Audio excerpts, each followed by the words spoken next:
Okay, this adventure is going to be what is the point of business?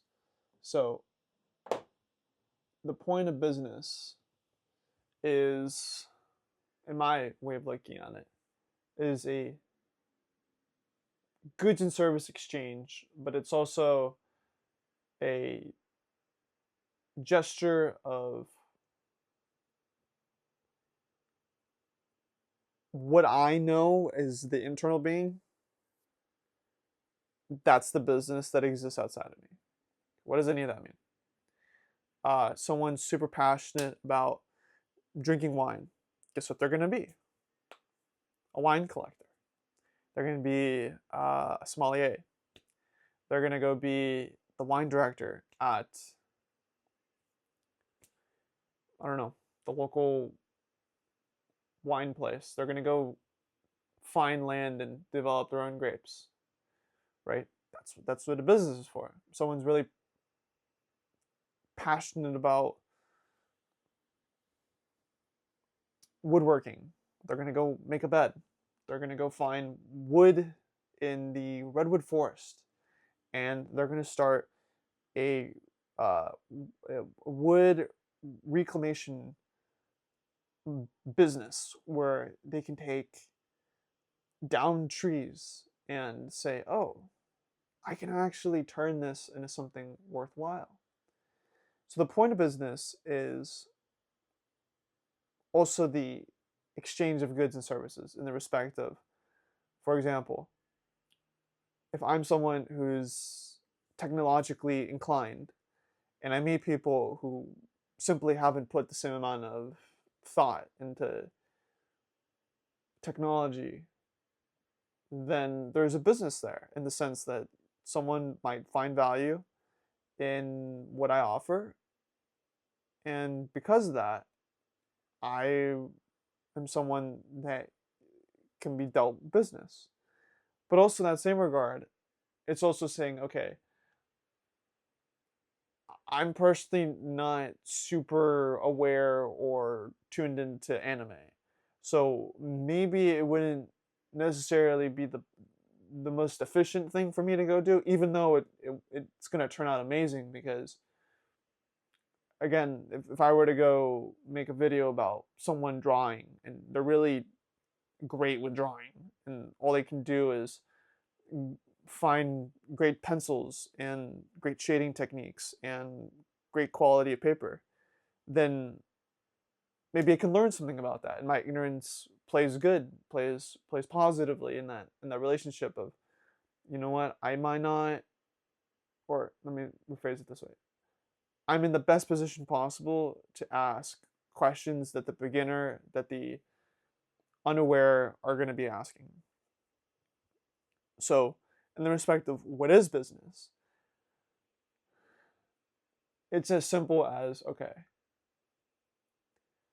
um, some dude makes shoes out of wood, clogs. Uh, some other lady makes bedding out of linen. Business. Hi, I make clogs. What shoe size are you? Oh, yeah, I have a king bed. My bed's big. Oh, yeah, I'd love to make you shoes. Oh, oh, that's just natural.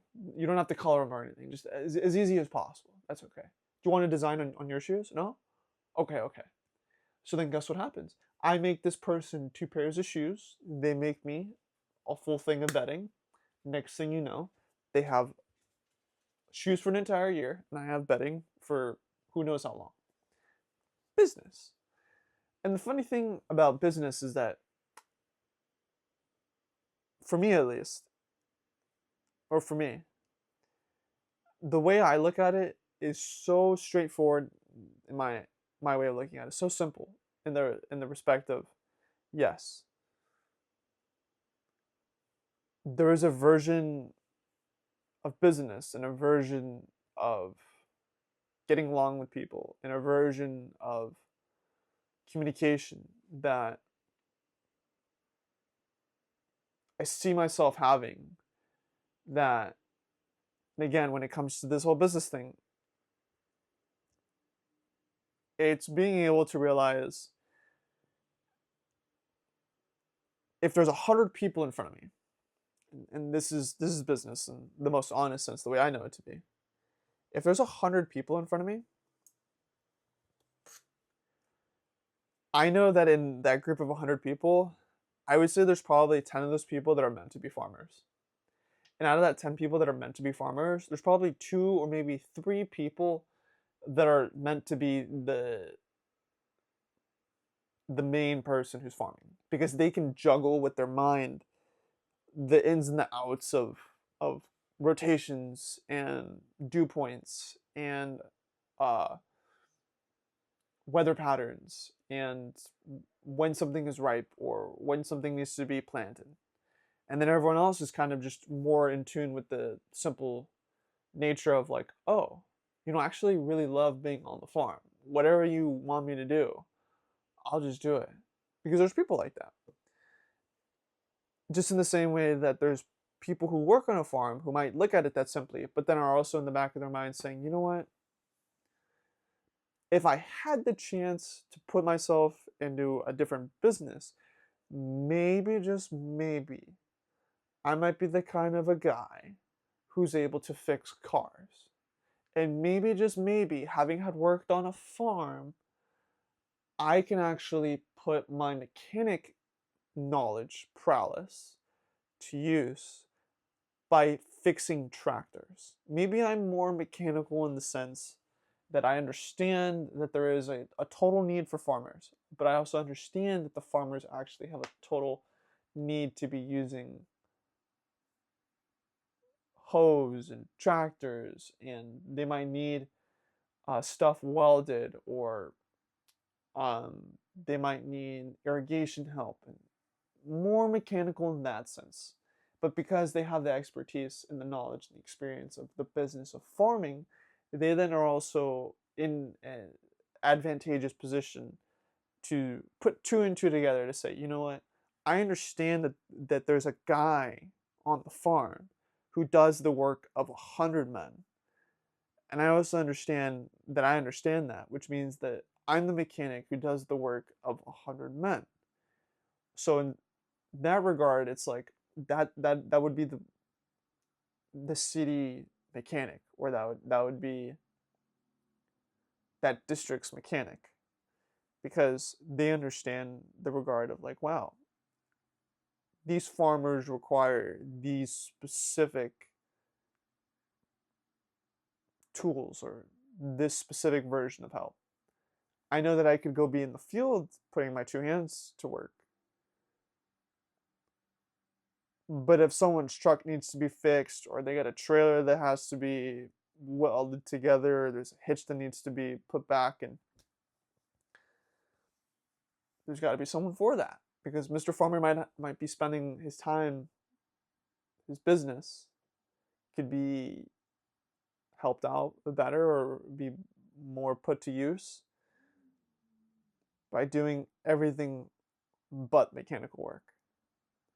And so that in an essence, in a way, is a version of business. It's a way to look at business. Business is a lot of, in a very simple sense, the way you treat yourself. And the way you're going to be treated in business is the way that you treat yourself. It's that simple. I've noticed that the biggest shift that I've had in the people I've done business with, and the people that I'm looking to do business with, and the people I have done business with, the biggest difference and the biggest change was myself. Because the more I evolved as a person, the more I was able to discover about myself, the more I was able to grow as a person, the more my relationships grew, the more I became aware of like, yeah, that one specific business, everything it offers, that's what I'm involving myself in 100%. And so the main, from what I understand, difference between someone who owns a business, someone who runs a business, and someone who works for a business is that anyone can work for a business. Anyone can run a business, and anyone can own a business. the one thing that differentiates the three is how much they know about what they see in themselves. Because the biggest thing between someone who essentially goes from being an employee, which is the heart of the business, to then being a self-employed person to their own business where they are, I heard this in a song, that you could be a businessman and that the man can also be a business. Like that is what business is about. Is being able to make the business and the individual in a sense the same thing, so it's intangible. That, and I see this a lot in photography. I see this a lot in music specifically too. That the decks are the same. Everyone uses the same cameras. Everyone does the whole look through the viewfinder, click the button. But what they're seeing and what they feel about what they see is completely conveyed through the song, conveyed through the performance, conveyed through the shot, conveyed through the album. And that is intangible. That is also because an individual understands a version of themselves in a sense that, for example, uh, I could give a baby a camera, and it's gonna be a phenomenal photo every time.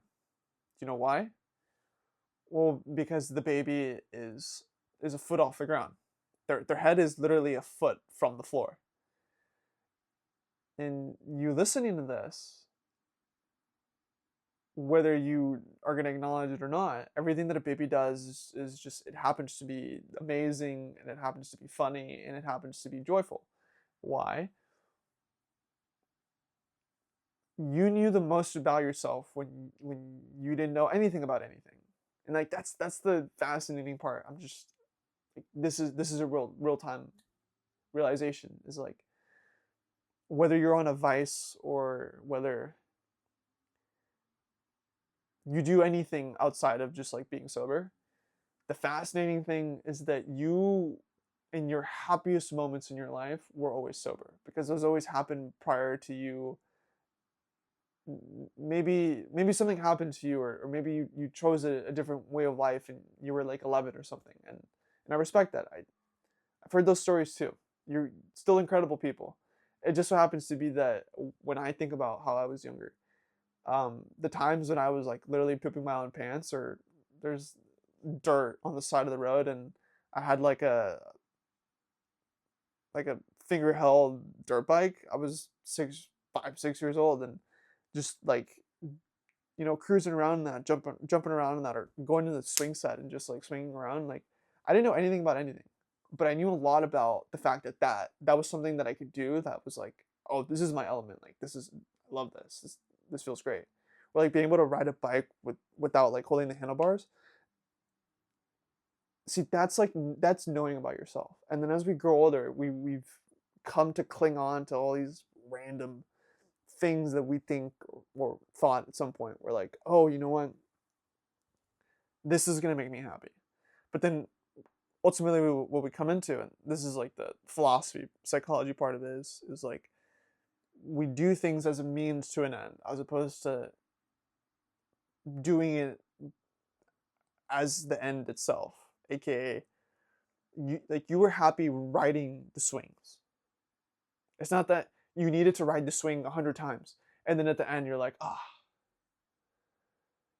finally, I can let myself be happy. No, there was a photo on Pinterest I saw, and this mom was running, and then there was a baby who physically had the biggest smile on their face. It looked like they had just learned how to walk or run. And I thought to myself instantly, I was like, wait, if I was a child and I was 2, I'm not gonna I'm not gonna chase my mom around and then when I feel tired, be like, oh, I can now be happy because I'm tired, or I can now be happy because I just decided to chase my mom. No, no, no, no. I'm going to laugh and smile. And then from there, I'm going to go and chase my mom. And that's business. Simple as that. Like the literal thing, everyone's always like, oh, I want to be a baker, or I want to start my own um, jewelry company, or oh, I love making clothes. And like the fascinating thing is that they keep saying that they want to do things, but then the fascinating part is that when do they do them? And then the other part to that too is like then they say, oh, I don't know if it'll work out, or I don't know if it's something that um, is gonna make me money. And it's like, well, first off, do you even know if that thing you're talking about is something you want to do? Because I was just talking to you about if there's 100 people in a room, I know that there's two of them that are actually meant to like run a farm. Just in the same way that if there's 100 people in a room, there's probably only going to be two of them that are actually meant to be seamstresses, or that are meant to be um, woodworkers. And so now the question becomes, what would be the point of business if you are involving yourself with a business that you don't enjoy? Now let's reframe the question and say, the more you know about yourself, the better the business that you'll have will be. And the reason that that is the way that I'm looking at it is because the more you know about yourself, the less walls and the less doubt and the less guilt and the less regret you're going to think about. Because the business you're going to have, the business that you're meant to have, is also on the same path of your own personal self-discovery journey. It just so happens to be that